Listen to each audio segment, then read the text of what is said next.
Calculated risks are key to your personal finances.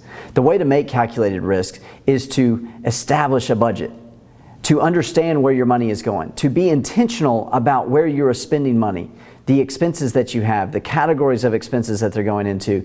You've got to be intentional with knowing where your money is going. And you got to keep accountable to yourself about that and maintain that discipline. So once you've made the decision and you've committed to this and you've instilled the discipline, there are still risks that you're going to have to take sometime in your career, sometime in your employment, sometime in your life in order to go to that next level, in order to jump up to that next stair step in your finances. And in order to do that, you've got to be able to take calculated risks. Calculated risks are completely different than just a risk. Rather than just blindly shooting for something or blindly deciding to make an investment, you need to have a calculated risk.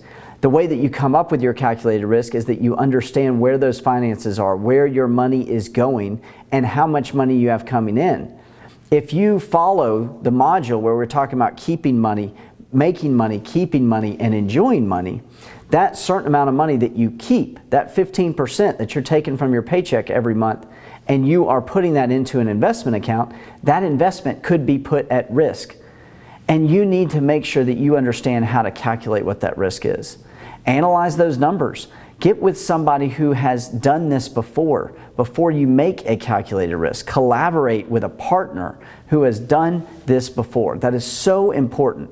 And remember, failure is not final. It's not the end of the world if you feel like that you fail or if you've made a bad investment. Or maybe you took an inaccurate calculated risk. It happens. It's happened to me so many times. And so what I do is I learn from each one of those times. I learn something new each calculated risk that I take.